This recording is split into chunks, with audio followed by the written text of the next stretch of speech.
ኤኒዌይስ እንግዲህ ምላሳቸውን እንትን የሚሉ መሬት ከወደቀ ማንስተው መብላት ግዴታቸው ነው አይደለ? ሱና ስለሆነ በረከቱን ለማግኘት እጅ ላይ የተረፈው ነው። እጅ ላይ ያለውን መታጠብ አይቻልም ነው ያ። ስለዚህ ቡሃሪ 54 ላይ መጥባት ወይንም ደግሞ ሌላው ማስላስ እንዳለብን ነው የሚናገረው። ኦኬ ቀጥል ክርስቲያን። ሚስቱን ማስላስ ይችላል ወንድ ልጅ ሚስት ካለው ሚስቱን። አይ ጓደኛንም ቢሆን ታስልሳለህ። ሚስት ብለህ ለምን ትሸፍናለህ? ለምን ትደልላለህ? ምክንያቱም አልተዘረዘረም፣ መከሌን አልተባለም። አሁን ያመጣችኋትን ትሪክ እዛው ሽንት ቤት ከተቷት። ሲያሳፍራችሁ ነብዩ ያለው ሲያሳፍራችሁ፣ አይ ሚስቱን ያስልሳት ነው ነው እንደዛ ሚል የለም። ኦኬ አንብበው። ኦኬ እሺ ሪያድ ሰሊን 752 ላይ አነስ ሪፖርትድ አነስ እንዳስተላለፈው whenever the messenger of Allah ate food he would lick his 3 fingers and say ያላ መልእክተኛ ምግብ በተመገበ ቁጥር ሶስቱን ጣቶቹን ይልስ ነበረ ይላል።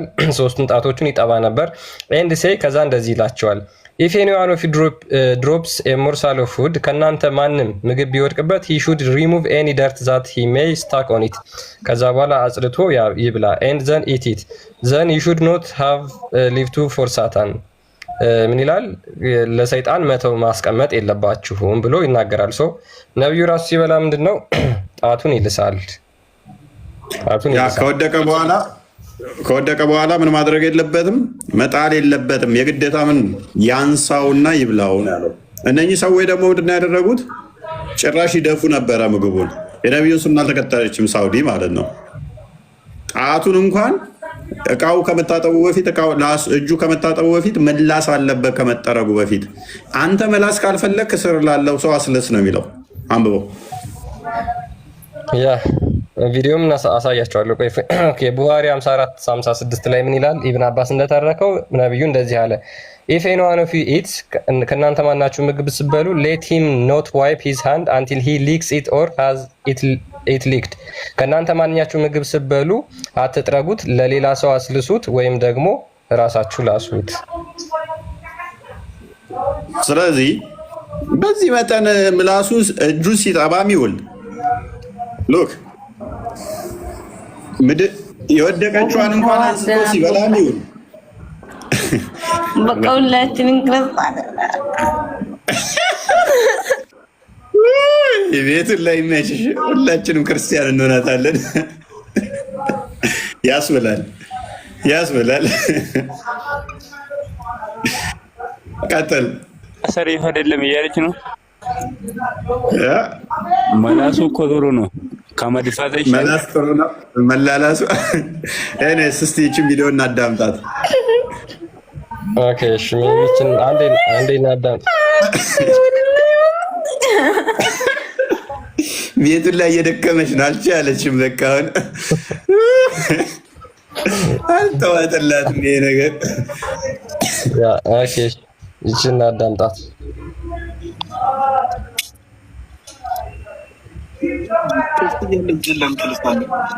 ነቢያችን ሰለላሁ ዐለይሂ ወሰለም እንዲህ ይላሉ፣ አንዳችሁ ምግብ በበላ ጊዜ እጁን ከመታጠቡ በፊት ወይም እጁን በሶፍት ከመጥረጉ በፊት እጁ ላይ ያለውን ምግብ ይላሰው ወይም ሌሎች ሰዎች እንዲልሱት ያድርግ ብሎ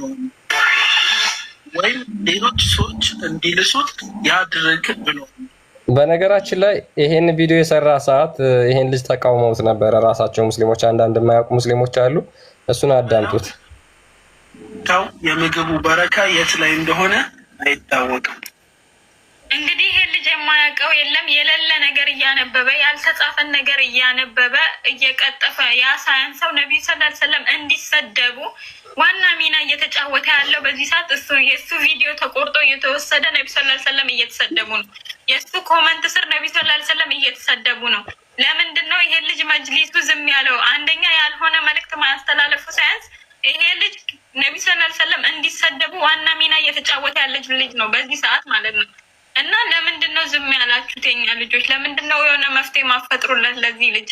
ሲቀጥል ደግሞ ይሄ ልጅ አሁን በዚህ አካውንቱ ነው ይሄ መልእክት የሚያስተላልፈው። ይሄ አካውንቱ መዘጋት አለበት። ያልሆነ መልእክት የሚያስተላልፍበት ነው። ይሄ አካውንቱ መዘጋት አለበት። ይሄን አካውንት ማዘጋት የምትፈልጉ እኔ ከቲክቶክ በታች ሊንክ አለ፣ እሱን ተጭናችሁ ግቡ። ሪፖርት አድርገን እናዘጋበታል። እንግዲህ አስቡ፣ አዲሱ በትክክል አንብቦ ስለተናገረ ስታየው ስድብ መሰላት። በቃ እንደዚህማ ነብይ አያደርግም ማለች እና እሱ እየቀጠፈ መሰላት። ይኸው አዲሱ ሌላኛው ኡስታዝ የተናገረው አለ፣ እሱን ግፈትላት። ስታስበው ስድብ መሰላት። ሀዲሷን ስለማታውቅ እሷ ልክ ጣታችንን መጥባት አለብን እኛ መጥባት ካልፈለግን እስራችን ያለውን ሌላውን ሰው ማስላስ አለብን ብሏል ነብያችን። ስለዚህ እጃችንን መታጠብ የለበትም ብሎ ሲል ይህ ነብያችንን እያሰደበ እንደዚህ ማናደርግም ማለች። አካውንት ይዘጋለች። እሱ ትክክል ነው የተናገረ ሀዲሱን ነው። ምን ላይ ሰጥቶበታል እሱ። እኔ እናንተ ብታፍሩ ብትሸማቀቁም ነብዬ የተናገረውን ያደረገውን እኔ መናገር አላፍርም ብሏል። ኦኬ፣ የትኛው ኡስታዝስ ምን አለ? ቀጥል። እንድገማቸው ነገር በሁለት ይጸናል ይባላል። በኢየሱስ ስም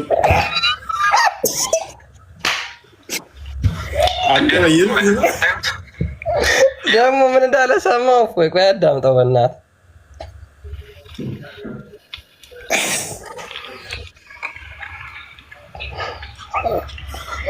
ደነውር ነው አይደል የምታዩት? ይህ ሁሉ ጃሂልነታችን ነው። ጭራሽም ሙስሊም ሆነን በዚህ እናፍራለን አይደለም? አንዳንድ ሰርግ ቤት የሆነ እንደዚህ አይነት ቦታ ላይ አዳራሽ ቦታ ላይ ምናምን ተጠርተን ስንሄድ እጃችንን መላስ እስኪ ማን ነው እስኪ ወንድ የሆነ ይህንን የነቢዩ መሐመድ ዓለይሂ ሰላቱ ወሰላምን ሱና ሀይ ሊያደርግ የሚችለው? ይህ መሰልጠን ይባላል። ኦኬ፣ እዚህ ጋር የምንልሰው ሱና ነው። ነቢያችን አይደለም ጣትን ይቅርና የምበሉበትን ሳለ ራሱ እንደዚህ ሟጣችሁ ላሱት ብለዋል። ሐዲስ ሶሒህ ሐዲስ። ይሄ መሰልጠን ይባላል እንጂ ኋላ ቀርነት አይደለም፣ ወይ ደግሞ የሚያሳፍር ስራ አይደለም። እኛ ግን ይህን መስራት አንችልም ሰው ፊት። እዚህ ጋር ሟጣን የምንለሰው ምግብ ወይ ደግሞ እጃችን ላይ የምንበላው ምግብ ማለት ገንዘብ ማለት ነው አይደል? በገንዘብ ነው የመጣው። ኦኬ፣ ትንሽ ነው ተብሎ አይናቅም። ለምሳሌ አንተ ኪስ ላይ 10 ብር ብቻ ነው ያለ ብለህ ትጥለዋለህ መንገድ ላይ። ያ እንግዲህ ቻሌንጁ ምንድነው? ማነው ወንድ የሆነ ይሄንን የነብዩን ሱና ሰርግ ቤት ወይም ደግሞ የተለያዩ ፕሮግራሞች ላይ ስትሄዱ ልታረጉ የምትችሉት እንዴት ማለት ነው? እንደዚህ ልጅ ጣታችሁን እያስገባችሁ የሚልስ ማን ነው? እንደዚህ ነው። ይሄን ቻሌንጅ ነው እያቀረበ ያለው። ያ የሚያሳፍር ስለሆነ ነው እንደዚህ ቻሌንጅ እያቀረበ ያለው። አንድ ነገር በነገራችን ላይ የሚወደድ ነገር ከሆነ ሰው እንደዚህ እንዴት ወንድ ነህ አንተ ይሄን ካደረከው ተብሎ ቻሌንጅ አይደረግም። ሆቴል ሄደህ አስበሃል? እንዲህ ተራስክ በኋላ ናጥባችን እኔ በጣም ሁለቱ አንተ ለስና አንደኛው ቀርታኛለች። ና ጠግቤያለሁ እኔ ጠግቤያለሁ ነች እያቀርታኛለች። ናጥባችን ለምን ይጣላል? ቤቱላ ትስማሚያለሽ? ኧረ እኔ እንደዛ ተዋርጄ አላውቅም። አላውቅም እስከ ዛሬ እንደዚህ እንደውም እስከ ዛሬ ተዋርጄ አላውቅም። ይሄ ሱና ነው። ተዋርደናል በቃ።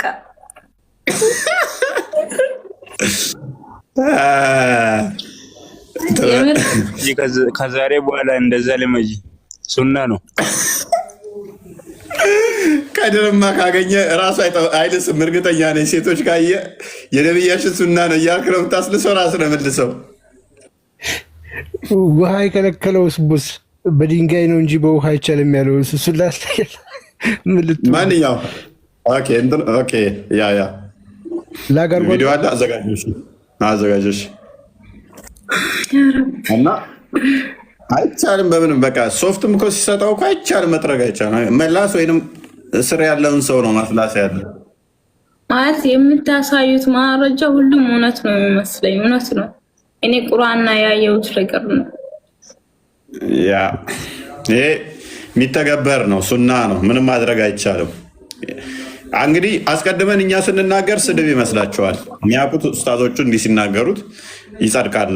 ብዙ ጊዜ እኛ ስንናገር ያቺኛው አሁን እዛኛው ኡስታዝ ላይ ሰራች እያሰደበብን ነው ምናምን ብላ ይህንኛው መጣን ነው። ታፍራላችሁ እንደ በነብያችን ሱና ማን ነው ያፍር? ማድረግ አለባችኋል። ታዲያ ጣታችሁን ልሳችሁ የወደቀውን አንስታችሁ በልታችሁ ጅብ እንኳን ሳይቀር በልታችሁ እኛን ሆዳም ማለታችሁ ለምንድን ነው? እኛ እኮ ላሱ እኛ ሁኬርስ ምን አገባን? እኛ ላሱ አንሱናም ብሉ ሁኬርስ ምን አገባን? ጅቡንም ብሉ ችግር የለም። ግን እኛን ሆዳም ብላችሁ መክሰሳችሁ እኮ ነው። ነቢዩ ካፊሮች 7 አንጀት ነው በልተው አይጠግቡም ብሎ እኛን ከሰሰን። ሆዳም ናቸው አለ። ጣቱ እንኳን ሳይቀር ሚልስ እኛን ለምን እንደዛ ይላል? ቀጥል። ይሄ ደግሞ ቅድም ተናግረው ነበረ መቀመጫችሁ ላይ ምናምን ምናምን ይላሉ እና እስኪ ስሙትና ምን እንደሚል ይሄ ኡስታዝ ታዋቂ ኡስታዝ ነው። አይ ቲንክ ቤቱላም ታውቂዋለሽ።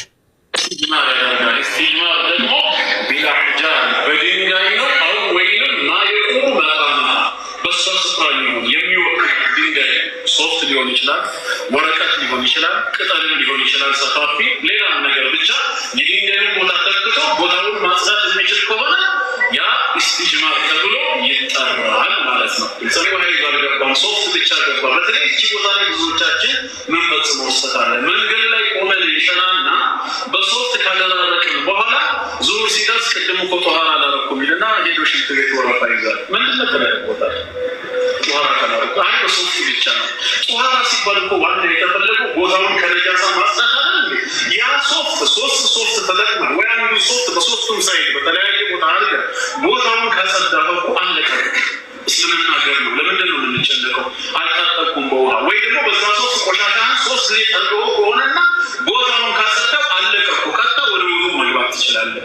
ግዳጅ አይደለም። ግን ልምዶነብንና ውስጣችን የሆነ ጫፍ ላይማ የቀረ ነገር አለ ሸክ አለብኝ ብለን ሽንት ቤት እንገባና ለመታጠብ እንሞክራለን። መታጠቡ ክልክል ባይሆንም እንዲህ አይነት አጋጣሚ እድል ባልፈጠረልን ጊዜ ግን የቅድሙ ሶፍት ወይ ድንጋዩ ግን የውሃን ቦታ ተክቶ እንዳጸዳ እርግጠኛ መሆን አለበት እንዳንቸገር። ግልጽ ነው። ሶስት ሲባል ደግሞ የግድ ቁጥር አይደለም። ሶስቱ እዚህ ጋር የተፈለገው ድርጊቱ ነው። ሀታ አንድ ድንጋይ ሊሆን ይችላል። ሰውየው በዚህኛው ፓርት እንዲጠረገ ድንጋዩን ቂብላውን ቀየረውና እንዲጠረገ እንዲያደረገውና አሁን ጠረገ። በአንዱ ድንጋይ 3 ጊዜ ከተረገበት ይሆናል ማለት ነው። እማመች ካለ ደግሞ 3 ጊዜ ተጠቀመ ይቻላል። ወይ ሶስቱ ሳይቆራርጠዋል በዛ መልኩ አይደለም። ወይ አንዳንድ ጊዜ አንድ ሶፍት ይሆናል እንዲጠርገበት ያቆውና ሶፍቱን ባልተነካ ፓርት ብሎ አሁንም በሌላ በቃ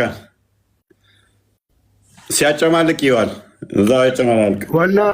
ዋና ፖይንቱ ምንድነው? ውሃ ግዴታ አይደለም፣ ድንጋይ ነው ዋናው መስት ነው እያላሉ ትምህርቱ እና መታጠብ ከየት ነው ታዲያ የተማሩት? ግዴታ አይደለም ሙስሊሞች። እሱ ነው ዋናው ጥያቄ። አንድ ድንጋይ እኔ ግራ ገባኝ። አንድ ድንጋይ ቆይ እንደዚህ ጠረገበት 3 ድንጋይ ግዴታም አይደለም አለ። አንድ ድንጋይ በቂም ይሆናል አለ።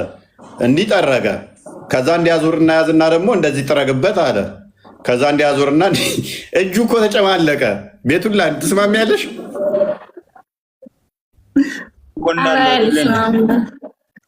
ካካ ብሎ እሺ ካካልና በድንጋዩ እንዲጠረገ ከዛ እንዲያደረገ። ቆይ ምንድን ነው የሚጠርገው?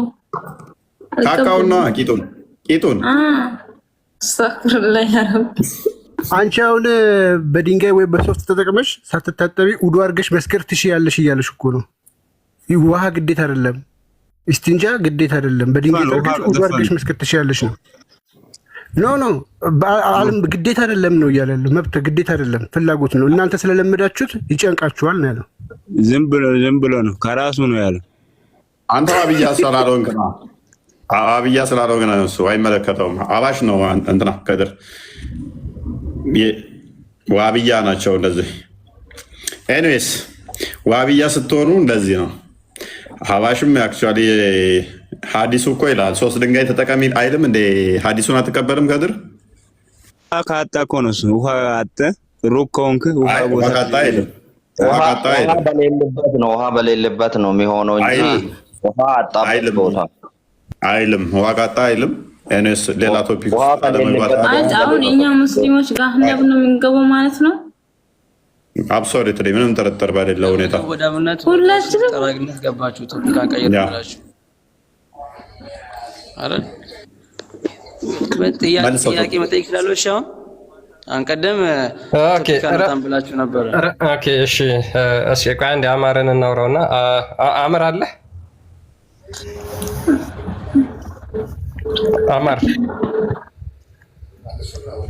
አማር ቢኒ እንኳን ደህና መጣህ ብለናል። እንኳን ደህና ቆያችሁኝ።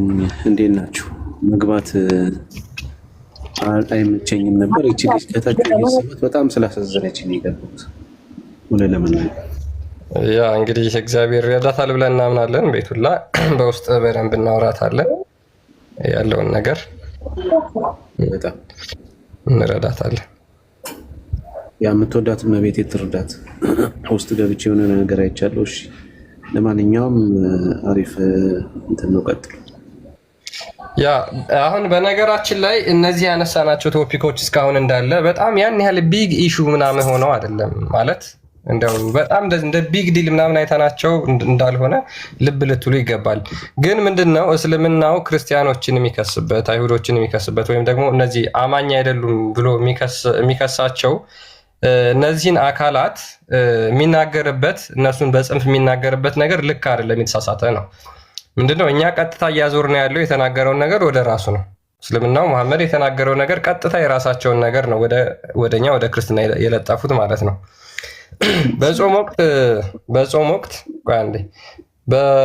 በጾም ወቅት ክርስቲያኖች ከእንደዚህ አይነት ነገሮች መታቀብ መቆጠብ እንዳለባቸው የስርዓት መጽሐፋችን በስነስርዓት ይናገራል። ለምሳሌ መጽሐፈ ዲስክሊያ ወይም አፖስቶሊክ ኮንስቲቱሽን ማለት ነው ምን ብሎ ይናገራል መሰላችሁ?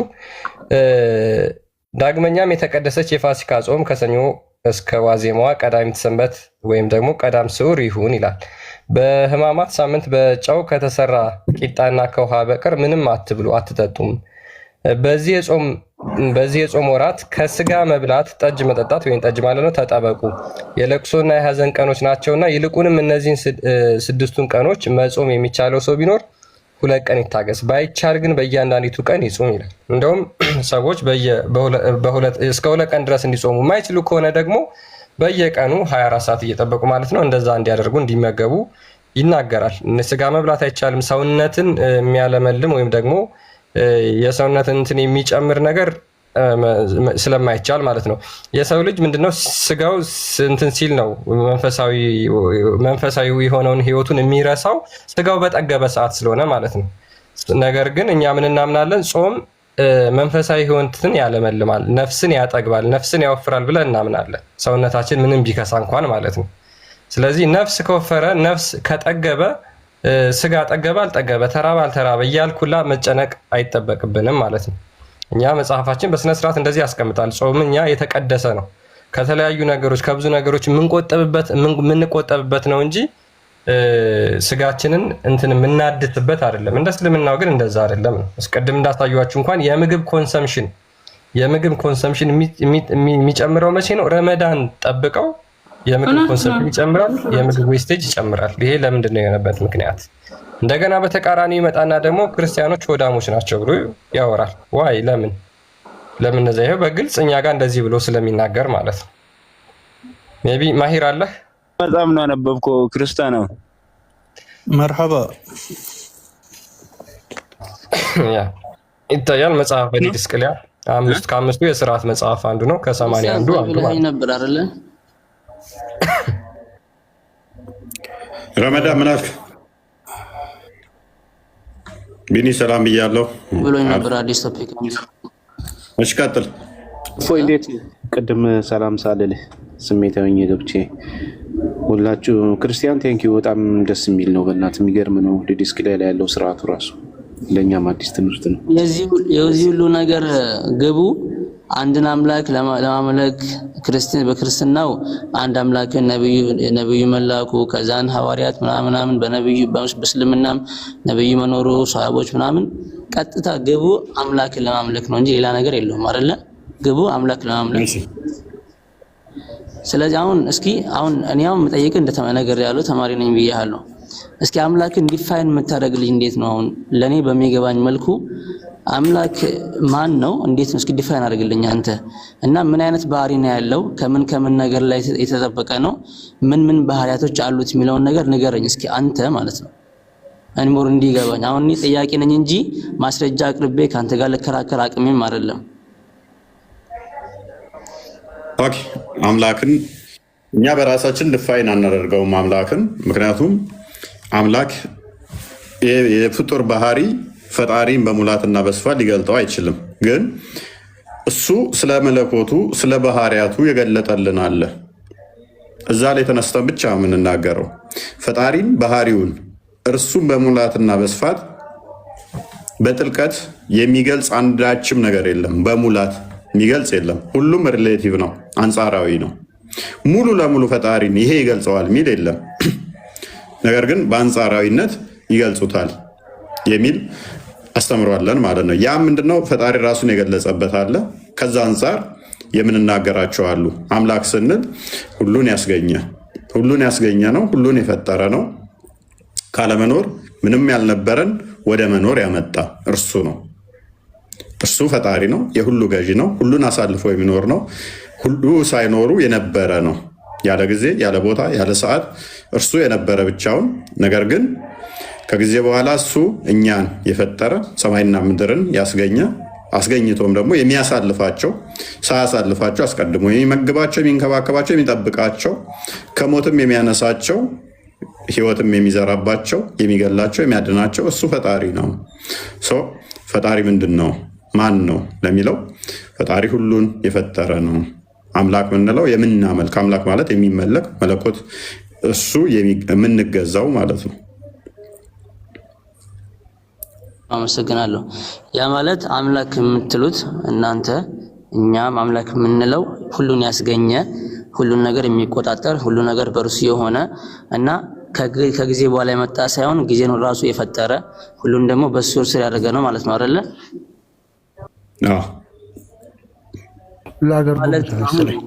ከጊዜ መጠን ከሆነ በጊዜ መሀል ከሆነ ሁሉን ነገር ያስገኘው እሱ ከሆነ አንተ ለምሳሌ አምላኬ ብለህ ስትጸልይ በጭንቅላት ላይ የሚመጣው ነገር ምንድን ነው? ያ በጭንቅላት ላይ የሚመጣው አምላኬ የምትለው ነገር ከፍጡር ከምትለው ነገር ጋር የሚያያዝ ነገር አለው ወይስ የለውም? ኦኬ፣ አቂዳ ምንድን ነው? አንተ ቅድሚያ አቂዳ ማለት አላህ የት ነው ብለህ ከሚያምኑት ነው አንተ።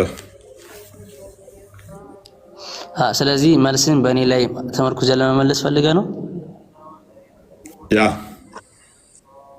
ስለዚህ እኔ ደግሞ በእኔ ላይ ተመርኩዘህ እንድትመልስ ሳይሆን በራስህ እንድትመልስ ነው የፈለግኩት እኔ። ኦኬ መልካም። እኔ ፈጣሪን ስጸልይ ምን ይመጣል? አይምሮ ላይ የሚመጣው ምንድነው? እሱ ፈጣሪ ፍትሃዊ፣ መሐሪ፣ አዛኝ፣ ይቅር ባይ፣ ሁሉን ቻይ፣ እሱ መንፈስ የሆነ ምንም ፍጡር ኢንኮምፐረስ ማያደርገው የማያካብበው የማዋያስነው መሄድ፣ መምጣት፣ መነሳት፣ መቆም የማይነገርለት ምክንያቱም በቦታና በታይም ያልተገደበ ያልተወሰነ እሱ መንፈስ የሆነ ሁሉን የሚገዛ ኃያል አምላክ የሚለው ነው አይምሮ ውስጥ የሚመጣው። እሺ ያ ማለት በቁርአን ላይ የተጠቀሰው ቁል ሁወላሁ አሐድ አላሁ ሰመድ የሚለው አላህ አንድ ነው አጋር የለውም ምናምን የሚለው ዲፋይን የሚያደርገው አምላክ ራሱን የገለጸበት መንገድ the same thing አንተ ዲፋይን ባረከው መልኩ ሊገልጸው ይችላል? አይችልም። እንዴት ነው የማይችለው? እስኪ አሁን አንድ ነው አይደለ? አጋር የለውም፣ አልወለደም፣ አልተወለደም የሚል ነው ያለው። ስለዚህ ምን የሚጋጭው ክፍሉ አንድ ነው የሚለው ሜቢ ከኛ የተዋሰ ስለሆነ ዘዳግም ምዕራፍ 6:4 ላይ ያለ ስለሆነ እስራኤል ሆይ ስማ አምላካችን እግዚአብሔር አንድ ነው የሚል አለ። ነገር ግን ቁል ሁወላሁ አሐድ የሚለው ደግሞ አንድ ነው ሳይሆን አንዱ ነው። ቁል ሁወላሁ አሐድ ማለት በል እርሱ አንዱ ነው። አንዱ ነውና አንድ ነው ይለያያል። እኛ አንድ ነው የሚለውንም ሪሌቲቭ ነው የምንወስደው። ቅድም ስጀምር ካየኸኝ ምን ብዬ ነው የጀመርኩልህ? አምላክን በሙላት ፕሪሳይስ በሆነ ሁኔታ አብሶሊት በሆነ ሁኔታ የሚገልጽ ምንም የለም ብያለሁ። የአንተ ጋር ቁል ሁወላሁ አሐድ የሚለው በል እርሱ አንዱ ነው ነው። እኔ ጋር ዘዳግም ምዕራፍ 6 ላይ ያለው ደግሞ ስማ እስራኤል እግዚአብሔር አምላካችን አንድ ነው ነው። እኛ ጋር አንድ ነው ይላል፣ እናንተ ጋር አንዱ ነው ይላል። አብሶሊት በሆነ ሁኔታ ሁለቱም አይገልጹትም። ፈጣሪን ሪሌቲቭ ነው እንጂ እንደው እንትን እንበል እንጂ ይሄ ቁጥር በራሱ ፍጡር ነው ብለን ነው እኛ የምናምነው። ቁጥር በራሱ ፍጡር ከሆነ ደግሞ ፍጡር የሆነ ነገር ፈጣሪን በሙላት ይገልጸዋል ብለን አናምነው። ነገር ግን ሙሴ ሲጽፍ መጽሐፍ ቅዱስን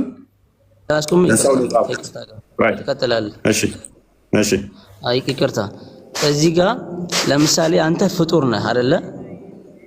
ፍጡር ሆነ አንተን በሚገባ መልኩ ካላስረዳህ እንዴት ይገባሃል? አንተ አንድ ነው ብሎ ከነገረ እንዲገባህ ነው አይደለ? at any means አንተ አማርኛ ተናጋሪ ከሆንክ ሌላ ቋንቋ ማትችል ከሆነ the only thing አንተን ማስረዳት የምችለው በአማርኛ ብቻ ነው። ሌላ ቋንቋ መጠቀም አልችልም። ስለዚህ እዚህ ጋር ጌታ አንዱ ነው ካለ precisely ፍጡር አንድ የሚለው ራሱ ፍጡር ነው እና ዲፋይን አያደርገውም ማለት እንዴት ነው የምትወስደው? ምክንያቱም አንተን ለማስረዳት ከሆነስ መልካም። ለምንድን ነው ያልኩህ? ቁጥር ሪሌቲቭ ነው አይደለ? አንጻራዊ ነው አይደለ? ቁጥር በራሱ አብሶሉት አይደለም። ቁጥር ራሱ አንጻራዊ ነው። ቁጥር አንጻራዊ የሆነ ነገር ደግሞ ቁጥር በራሱ ደግሞ ዲፋይን ይደረጋል። ቁጥር ደግሞ ይከፈላል፣ ይካፈላል። ስለዚህ ቁጥር የሚካፈል ከሆነ ያ የሚካፈል ፈጣሪን አይገልጸውም። ምክንያቱም ጀማሪ ያለው አስቀጣ ያለው ቁጥር አንድ ስትል ከኋላ ጀማሪ ያለው 0 አለ፣ ከፊት ቀጣ ያለው 2 አለ።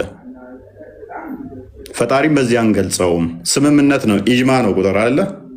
አንድ የምትለው በራሱ ኢጅማ ነች፣ የስምምነት ጉዳይ ነው፣ ኮንሰንስ ነው። ስለዚህ ጅማሬ የሆኑ ያላቸው ነገሮች በሙሉ ፈጣሪም በሙላት አይገልጹትም። አንድ የሚለው በራሱ እኔ አንድ የተባልኩት ምንድነው? እሱ ካውንቴብል ስለሆንኩ ነው። ቁጥር ካውንቴብል ነን ካውንቴብል አለ አይደለ? የሚቆጠርና ማይቆጠር። እኔ ልቆጠር የቻልኩት ከሌላው አንጻር ዳይሜንሽን እና ዳይሬክሽን ወርድ ስላለኝ ክብደት ስላለኝ ስለምታወቅ ነው።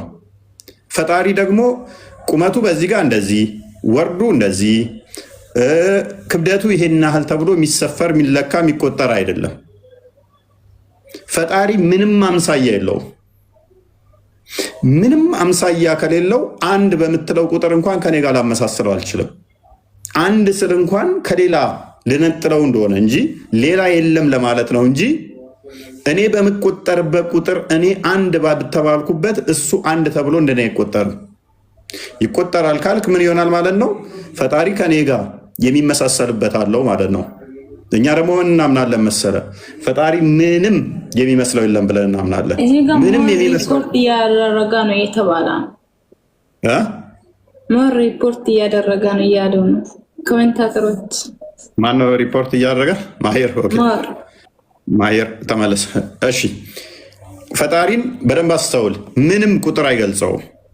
ነገር ግን ሌላ የለም ለሚለው ምን እንጠቀማለን? ቅድም በሰውኛ ካልነገረን ታዲያ እንዴት እንግባባለን አልክ። ትክክል። ቅድም ጀምሬ ላፌ ላይ ስለቆምክ ነው። ሙሴ የጻፈልን መጽሐፍ ቅዱስን በሰውኛ ለሰው ነው የጻፈው ብያለሁ። በሰው ለሰው ስለተጻፈ ሌላ ነገር ሊጠቀም አይችልም። ቁጥር የኢጅማ ጉዳይ ነው፣ የስምምነት ጉዳይ ነው ብያለሁ። ሌላ የለም እሱ ብቻ ነው ለማለት አንድ የምትለዋን ተጠቅሟል እንጂ ቁመቱ እንደዚህ፣ ወርዱ እንደዚህ፣ ክብደቱ እንደዚህ የሆነ አንድ እኔ እንደምቆጠረው እንደዛ ተቆጥሮ አይደለም፣ አይቆጠርም። እኛ ፈጣሪ በራሱ ንፋስ ቤት ውስጥ ያለ ንፋስ እንኳን ልቆጥረው አትችልም። እግዚአብሔር ደግሞ ምን ብለን ነው የምናምነው? መንፈስ ነው። ከታይምና ከስፔስ ውጭ ያለን አካል ልቆጥር አትችልም። ከታይምና ስፔስ ውጭ የሆነን ነገር ቁጥር አይገልጸውም፣ ቁጥር አይገዛውም። ምክንያቱም ቁጥር የሚያካብበው የሚያካልለው የሚያዋስነው ያስፈልጋልና ለመቁጠር። እንዲ ሞሪን አስወጡ ሪፖርት እያደረጋ ነው ያሉ ኮሜንታተሮች። እሺ አንዴ እህታችን አንቺ በይቱላ ምንድን ነሽ አንቺ? አንዴ ማየር ሚወርክ። እሺ ቀጥል ረመዳን። ከአንተ ጋር እስማማለሁ። ይሄ ቁጥር አንድ የተባለው ከሌላ አንጻራዊ ሁለት ከሚለው ሳይሆን በቃ እሱ ብቸኛ ነው የሚለውን ለመግለጽ ነው ያልከው ነገር። እኔም ከአንተ ጋር እስማማለሁ። በደንብ አድርጌ አግሪ ማድረገው ነገር ነው። አሁን ደግሞ እስኪ ወደ ግኝት እንምጣና እሱ አንድ ነው ካለ አንድነቱ ከመጀመሩ ነው። ኦኬ ከምን ጀምሮ ነው? እና ሁሉን ደግሞ ሲፈጥር ለምን ዓላማ ነው የፈጠራቸው? እና አሁን ላይ ደግሞ እስኪ አሁን ላይ ደግሞ መችና እንዴት የሚለውን ነገር እስኪ ዲፋይን አድርግልኝ። አሁን ላይ እሱ የት ነው እንዴት ነው? ምክንያቱም ያ ማወቅ ስለምፈልግ እኔ እፎይ የእሱ ጥያቄ ቆይና እኔ እናንተ እናውራ ትንሽ። አይ ቅድም በተነሳው ላይ መልስ ለመስጠት ፈልጌ አልመለስም። ወደዛ ወደ አዲስ አልመለስም። ጨረስኩኝ እሱ ላይ።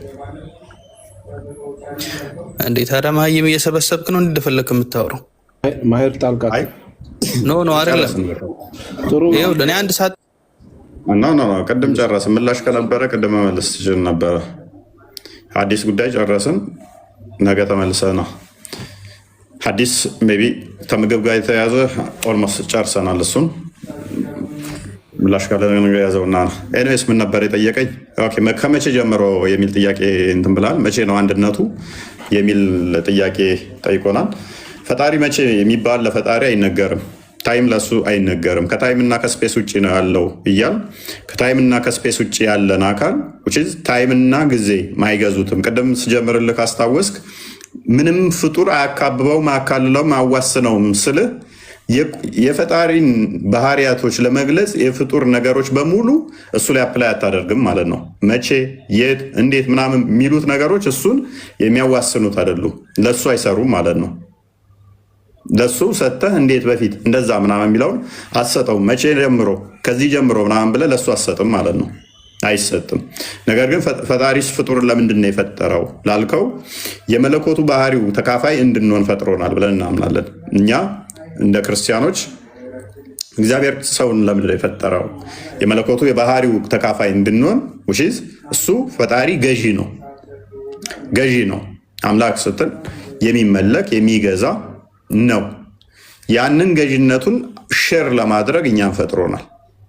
አዳምና ሔዋንን ፈጠራቸው። ከዛስ ገዥም አደረጋቸው። ሼር ለማድረግ ስትል ምን ለማለት ነው? ሼር ለማድረግ ስትል ስላልገባኝ ብቻ ነው።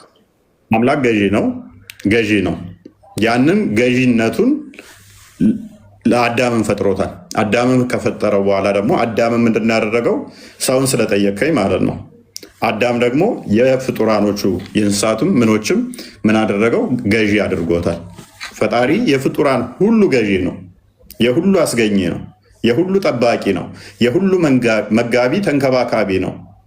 የሰው ልጅን ደግሞ የነኚህ የሌሎቹ እንስሳቶች እንዲታዘዙለት እንዲገዙለት አዳምን በእነሱ ላይ ገዢ አድርጎ ሾሞታል። እንስሳቶች ማመፅ፣ ሌሎችም ማመፅ የጀመሩት በኃጢአታችን ነው እንጂ እኛ ነበር ገዣቸው። ታዲያ ለማን የተፈጠሩት ከሆነስ ጥያቄው ሁሉ በእርሱ ተፈጥረዋል፣ ለእርሱ ተፈጥረዋል ይላል። በማ በክርስቶስ ሜቢ አንዴ ላንብብልህ። ክርስቲያን ስለወጣ ሶሪ አጉድሎናል። አንዴ ጥቅስ ላንብብልህ። በማን ነው የተፈጠሩት? እንዴት ነው የተፈጠሩት? ለምንድን ነው የተፈጠሩት?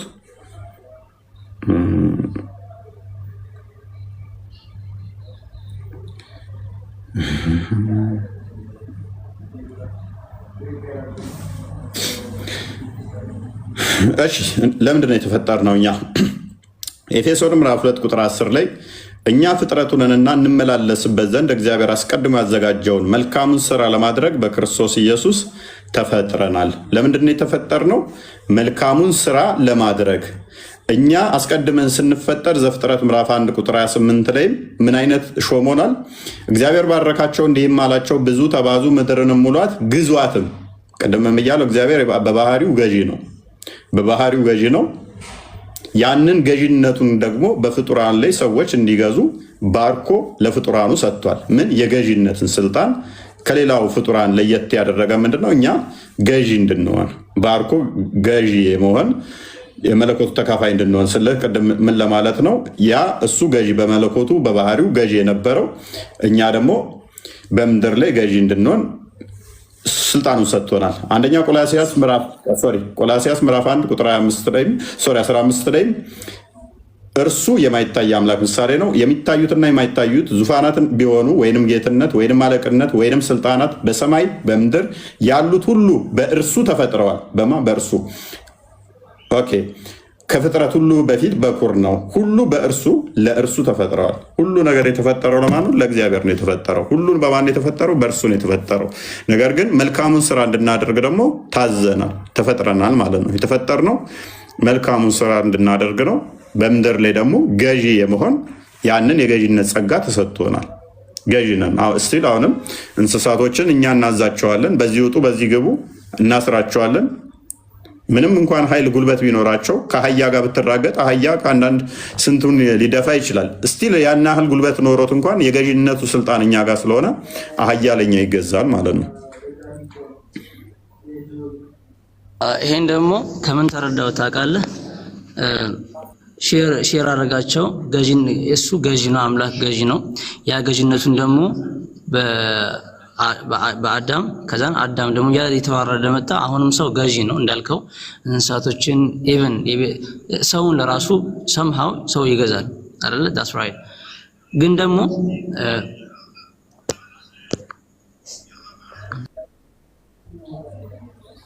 ኦኬ ወጣ። ሰላም ነው። ሰላም ነው። ኔትወርክ ነው ያስወጣው።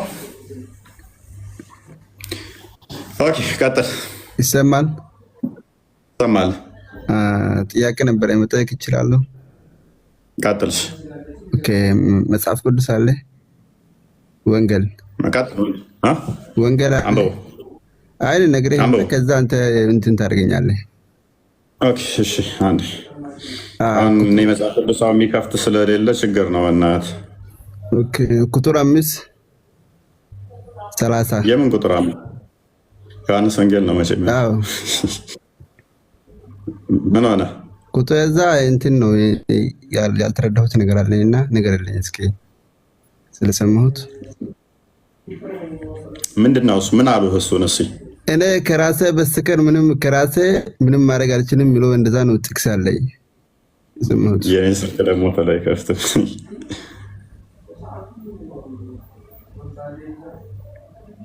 እሺ ቁጥር 5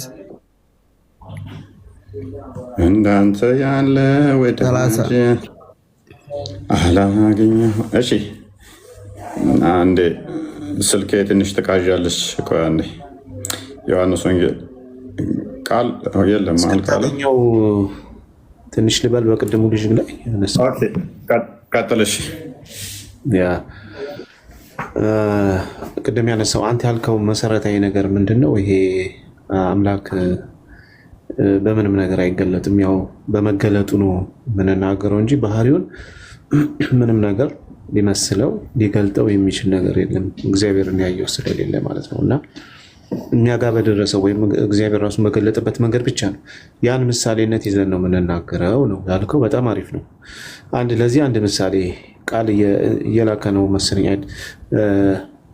ለዚህ አንድ ምሳሌ መመሰል እንችላለን አባቶችን የሚያስቀምጡት ማለት ነው። እና እንኳን እግዚአብሔርን ፀሐይ እንኳን እኛ ጋር በደረሰችበት ብቻ ነው የምናውቃት ይላሉ። ለምሳሌ ብርሃኗና ሙቀቱ እዚህ ምድር ላይ የደረሰው ብቻ አይደለም።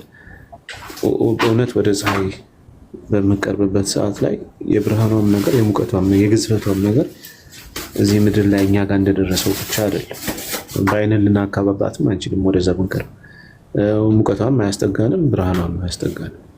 ልክ እዚህ ምድር ላይ የደረሰውን አይተን ፀሐይችን እንደማንለው ምድር ላይ የመጣውን የፀሐይን ሙቀት የፀሐይ ሙቀት ይሄ ብቻ ነው እንደማንለው ሁሉ የእግዚአብሔርን መገለጡን እንናገራለን እንጂ ያ ብቻ ነው አንልም። ከዛ አንጻር ነው። ስለዚህ በዚህ ምሳሌ ነበር ቅድም ልጁ እንዲረዳ ያልከው። ጥሩ ምሳሌ ነው የተናገርከው። ወደ ዮሐንስ 5 ላይ ትንሽ ልበልና ልወርድ ስለሆነ ነው። በጣም ይቅርታ ወይ ዮሐንስ 5 ላይ ብዙ ጊዜ ደግሞ ተጋግሞ ተመልሷል። ዮሐንስ 5:30 ላይ እኔ ከራሴ አንዳች ማድረግ አልችልም ብሏል ክርስቶስ። ስለዚህ ከራሱ ምንም ማድረግ አይችልም የሚል ጥያቄ ያነሳሉ። አዎ ይላል። ይሄ አምላክነቱን ነው የሚያሳየው። ክርስቶስ አምላክ መሆኑን የሚያሳይ ክፍል ነው። ስማኝ ታላ ማይክን አንሳና አንተ ከራስ ምንም ማድረግ አልችልም ንገረኝ። አልችልም ሰው እኮ ነኝ አላህ አይደለም እኮ። በጣም ጥሩ። ስለዚህ ኃጢአት የምታደርገው ከራስ አይደለም አላህ ነው የሚያደርግህ። ከራሴ ምንም ማድረግ አልችልም ስትል ለምሳሌ አንተ ኃጢአት የምትሰራው አላህ ነው የሚያሰር ወይስ ራስህ ነው የምትሰራው? እኔ ነገር አሁን የሚመስል ኃጢአት ከሆነ ኃጢአት ሰው ልጅ ሁሉ ኃጢአተኛ ነው። ኃጢአት መፍጠር እንትን ይችላል። አላህ ሁሉ ነገር ጥሩ ነው እንጂ ማድረግ ምነው መጥፎ ነገር አይልም። ከራስህ የምታደርጋቸው ነገሮች አሉ ማለት ነው አይደል? አሁን ይኸው ይሄን አይደለም መጀመሪያ ከራስህ የሚለው ጥስክ ይዘህ አይደለም መጀመሪያ ሙሉ አንብብልኛ ከዛ እኮ እሱን ላስረዳ እኮ ነው። ይኸውልህ ላስረዳ ነው። አንተ ሰው ስለሆንክ ከራሴ ምንም ማድረግ አልችልም ልትል አትችልም። ምክንያቱም አንተ በኃጢአት ወድቀህ ስለምትገኝ ብዙ መጥፎ ነገር የምትሰራው ያን ነገር ራስህ ነው እንጂ ያረከው አምላክ አድርግ ብሎ አይደለም። እኔ ከራሴ ምንም ማድረግ አልችልም። ቆይ ስማኝ፣ ከራሴ ምንም ማድረግ አልችልም የምትል ከሆነ የምሰራቸውም ኃጢአትም ቀጥታ አላህ ነው የሚያሰራኝ የሚል ነገር ነው የምትናገረው። ስለዚህ ክርስቶስ እዚህ አላህ አያሰራኝም። አሁን ምን መሰለኝ እንትኑ ነገርኛ ከዛ በኋላ እኔ እንትን እልሃለሁ። አንድ አዳምጠው በደንብ በቃ ይህንን ካልተረዳኸው እኔ እቀጣለሁ። ይህን ክፍል ሳትረዳ ዛሬ ከወጣ እኔ እቀጣለሁ።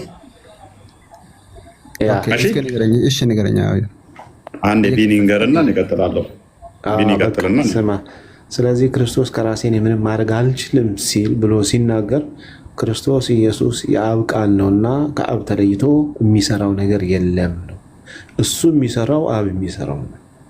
ኦኬ አሁን ክርስቶስ ስማ፣ ለምሳሌ የአንተ ቃልህ አለ አይደል? የአንተ ቃል ከአንተ ተለይቶ ወይም ከልብህ ሀሳብ ተለይቶ ሌላ ነገር አይናገርም። ለምሳሌ አንተ በልብህ ውሃ መጠጣት አስበህ በቃልህ እንጀራ ብላ አትናገርም አይደለ? ልብህ ያሰበውን ምን ይናገራል? ቃልህ ይናገራል። ኦኬ። ስለዚህ አብ ልብ ነው፣ ወልድ ቃል ነው። በአብ ልብ የታሰበውን ነው የምናገረው እንጂ ከአብ ልብ የታሰበ የተለየ ነገር አልናገርም ሲል ነው። ምክንያቱም የእግዚአብሔር ቃል ስለሆነ እሱ እኔ ከራሴ ምንም ማድረግ አልችልም ሲል ቃል ወይ በልብነት የታሰበውን እናገራለሁ እንጂ ከልብነት የታሰበው ውጭ አልናገርም። ለምሳሌ እግዚአብሔር ብርሃን ይሁን ብሎ ሲናገር ቃል ምንድን ነው የሚያደርገው? ብርሃንን ይፈጥራል እንጂ ጨለማን አይፈጥርም። እንደዛ ከሆነ ይጋጫል ማለት ነው። ልብህና ቃል አልተስማማም ማለት ነው አይደለ? በልብ ያሰብከው በቃል ስታወጣው የማይስማማ ከሆነ መጋጨት ይኖራል። በአብና በወልድ መካከል ደግሞ መጋጨት የለም። አብ ብርሃን ይሁን ብሎ ሲል ቃል ደግሞ ብርሃንን ይፈጥራል ማለት ነው። ለዚህ ነው እኔ ከራሴ ምንም ማድረግ አልችልም ብሎ ሲናገር በአብ ልብነት የታሰበውን በቃልነት እፈጽማለሁ እንጂ ምንድነው ከአብ ከልቤ የተለየ ሌላ ነገር አላደርግም ሲል ነው ይሄ ክፍል ማለት ነው። ዮሐንስ ወንጌል ምዕራፍ 5 ቁጥር 19 ላይ ይናገራል። እዛው ላይ ስለሚመልሰው ማለት ነው። አብ ሲያደርግ ያየውን ነው እንጂ ወልድ ከራሱ ማድረግ አይችልም ይላል። ስለዚህ በአብ ልብነት የታሰበው በወልድ ቃልነት የሚፈጸም ነው። ከዛ አንጻር ነው የሚፈታው እና ለዛ ነው ኢየሱስ ክርስቶስ ከራሴ ምንም ማድረግ አልችልም የሚለው። በኃጢአት የሚያዝ አይደለም እሱ። አብ የሚያደርገውን ሁሉ የሚያደርግ ነው። ስለዚህ ከዛ አንጻር ነው። ኦኬ ቀጥልለት። ኦኬ አሁን የተረዳሁት እኔ ሁለት ናቸው ማለት ነው። አላህ አሁን ኦኬ አንዴ በደንብ አስተውል። ቢኒ በስራ ነግረዋል። ኦኬ ሁለት ሆኖብኝ ነው። በደንብ አስተውል። አንድ ነገር ሲነበብ አውድ አለው አይደለ? ኦኬ አውዱን በኋላ እነግርሃለሁ። ለጊዜው ግን እዛው ምዕራፉ ላይ ልውሰድህ። እኔ ቁጥር 30 ላይ ከታተልኝ። እኔ ከራሴ አንዳች ላደርግ አይቻለኝም፣ እንደሰማሁ ፈርዳለሁ፣ ፍርዴም ቅን ነው። የላከኝም ፍቃድ እንጂ ፍቃዴን አልሻም ይላል አይደለ? ስለዚህ ከራሴ አንዳች ላደርግ አይቻለኝም እያለ እየነገረን ነው አይደለ? እንደሰማሁ ፈርዳለሁ፣ ፍርዴም ቅን ነው እያለን ነው አይደለ? እንደሚፈርድ እየነገረን ነው አይደለ? የላከኝም ፍቃድ እንጂ ፍቃዴን አልሻምና አለ አይደለ? ስለ ፍቃድ እነገረን አይደለ? ይህ ክፍል ስለምንድን ነው የሚያወራው ብለን ያልን እንደሆነ አትሊስት ወይም ከላይ ያለው ወይም ከታች ያለው ማንበብ አለብን አለ። ስለዚህ ስለ ምስክርነት እያወራ ነው ክፍሉ። አሁን ስለ ምስክርነት እያወራ ነው። በአይሁዶች ዘንድ ደግሞ ምን አለ መሰለ፣ አንድ ሰው ስለ ራሱ ምስክር ቢመሰክር ማንም አይቀበለው። አንደኛ ሄደህ ለምሳሌ አንተ ወንጀል ለመስራት መከላከያ አንጣ ስትባል ራሴ ሆነ የሚመሰክረው ብትል ዳኛው ይቀበላል? ዳኛ ይቀበላል? ምስክር አንጣ ስትባል ራሱ ብትናገር አይቀበልም። ሶስት ምስክር መኖር አለበት። ሶስት ምስክር መኖር አለበት። ጎበዝ። ሶስት ምስክር ያስፈልጋል። ስለ ራስህ ብትናገር ግን ምስክርነት ተቀባይነት አለው የለውም? አይቀበልም። ኔክስ የሚነግረን እሱ ነው። ሉክ እኔ ስለ እኔ ማየት ናቸው እንጂ እነሱ መመስከር አለባቸው። ስለ ራስህ ብመሰክር ግን ምንም ማድረግ አትችልም። በቃ አንተ ወንጀሉን ባትሰራም እንኳን ምስክር ማምጣት ካልቻልክ አትችልም። ስለ ራስህ አይቀበሉህም ሰዎቹ። አንተ ሳትችል ቀርተህ ባይ ዲፎልት ራስ ያለመቻል ችሎታ ጉዳይ ሆኖ ሳይሆን ሰዎቹ ግን አይቀበሉህም አይደለ?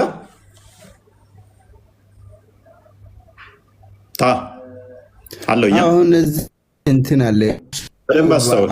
ዋይ ቋዳም አንተ ማችል ሆነ ሳይሆን ከሌለው አይ ቲንክ የኔ ነው እሱ የሚቆራረጠው ተደራ ነው። እኔ ጋር ያንተ አሪፍ ነው ታለ ይሰማል። አንተ ማችል ሆነ ሳይሆን በባህሪህ ሰዎቹ ስለማይቀበሉህ ነው አይደለ? እኔ ስለራሴ አልችልም ብለህ ልትናገር የቻልከው አሁን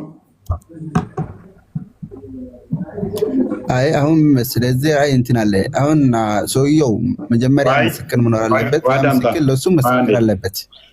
ያ እኮ ምስክሮቹ ሳይኖሩህ ግን ስለራስህ ብትናገር ይቀበሉሃል ሰዎቹ? አይቀበሉህም። አይቀበሉህም ማለት አንተ ስለራስህ መናገር ማችል ሆነ ሳይሆን አልችልም ብለህ ብታስረዳ እኔ ስለራሴ እንደዚህ ማድረግ አንዳች አልችልም ብትል በባህሪህ ማችል ሆነ ሳይሆን ሰዎቹ ስለማይቀበሉህ ነው። ስለራስህ ብትናገር ሰዎቹ አይቀበሉህም።